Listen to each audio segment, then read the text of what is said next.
Oh, um, usually I get a notification about how the next day is gonna be. And I hear over the forecast. It always tells me it's gonna be colder tomorrow. It's gonna be, you know. And in this case, it was not just the cold weather. It was not just the fact that I don't like extremes. I don't like extreme heat. I don't like extreme cold. That messes me up mentally.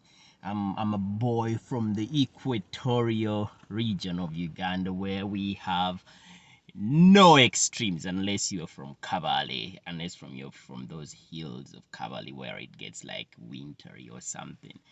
But close, not really wintry, but really cold.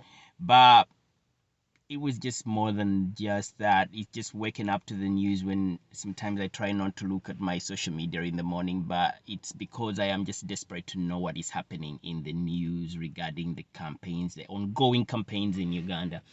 And it is such a sad day. It's a gloomy day. Many people do not underestimate. I mean, many people underestimate the sort of brutality Ugandans have to endure. Two young men, one has died, has been confirmed dead. One of the bodyguards of the presidential candidate, one has been confirmed dead.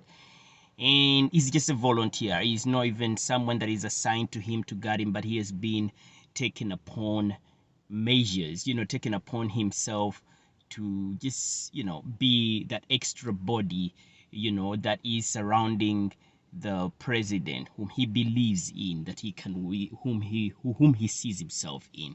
Like many of us admire Mr. Kyagulanyi, and we believe that he holds such a capacity to bring our nation together because it is so divided. And when I say that our nation is really so divided, this is the extent of it. This video is supposed to be short. I don't know how to make short videos. But I hope that you guys can watch through. And thank you for those of you that have managed to watch. I know it's not really about how many of you are watching. It's me trying to put it's me to really share my emotions, and whoever connects with them, big upon yourself, big upon yourself. So the thing is, when the current government came into power, they came in with the sort of message of peace and reconciliation, and the masses bought into it. I was just only so young. I mean, despite the fact that they came in at a time when I was cautious enough to hear and see the bullets and everything, the child soldiers that were paraded on the streets after the victory was announced, that that they have overthrown the government of Tito Okello Lutwa.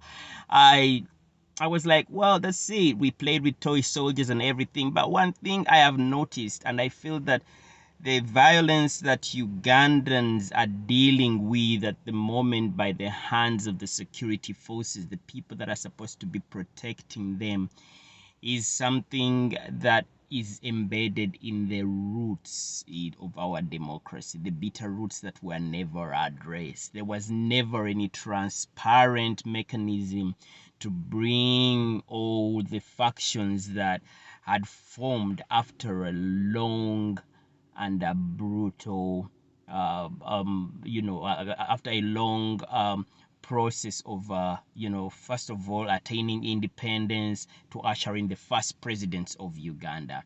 Everything that was mishandled then was swept under the carpet. And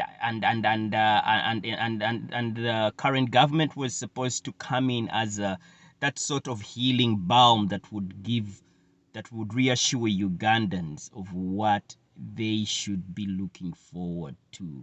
The very many mistakes that was announced then by the former governments is something that we were all keen on thinking that, okay, this is the end of it all. This is when a nation grows its democracy. This is when a nation that once was, characterized by tribalism and everything, and different tribes and others, and which one is superior to the other, could then,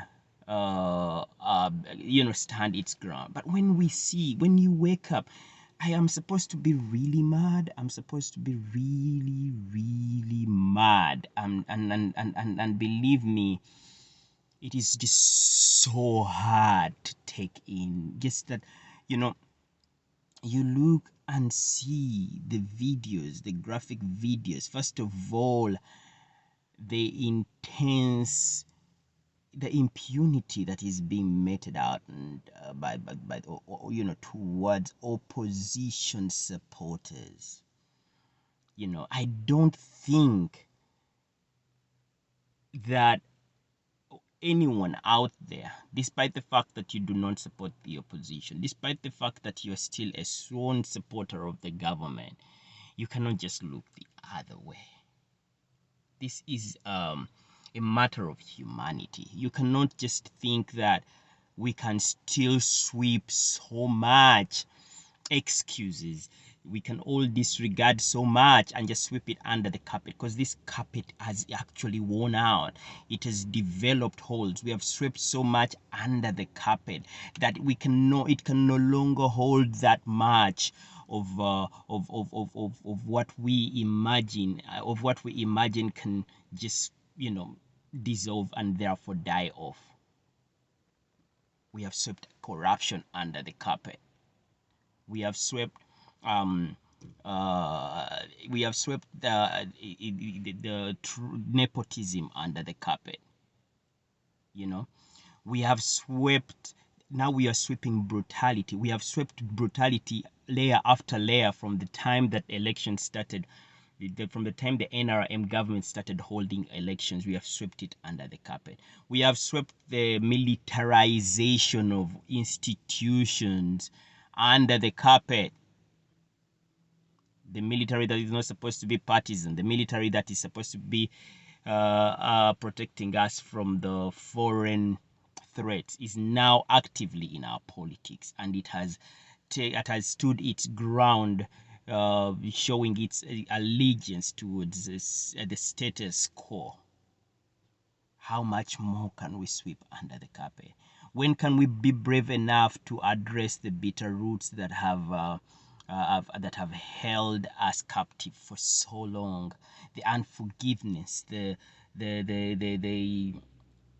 unforgiveness is something that has reared its head. Now we are so insecure to the point that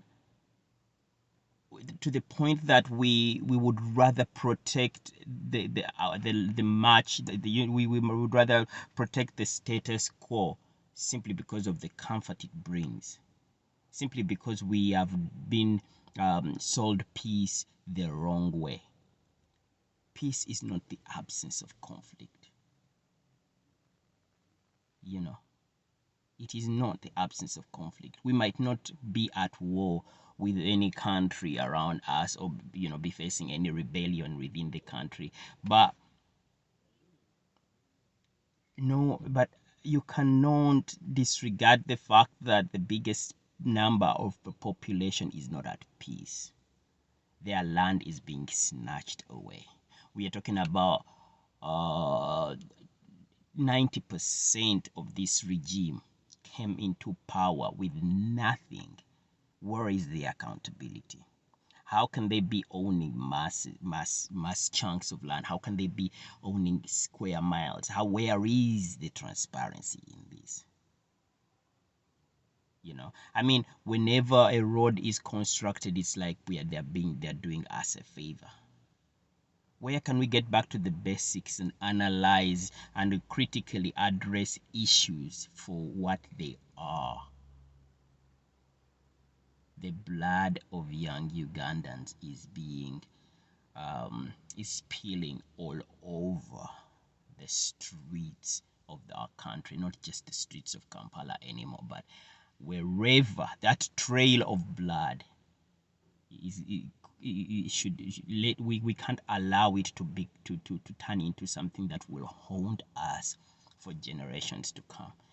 We should be aware of how we can turn this into a healing and reconciliation moment, and face the truth, because wrong is wrong. We cannot sanitize everything. Yes, sanitize yourselves from catching corona, but this is not something that you can just sweep under the carpet and disregard the fact that the truth before our own eyes is something that we are so fearful of facing. Well, that's me. That's what I feel.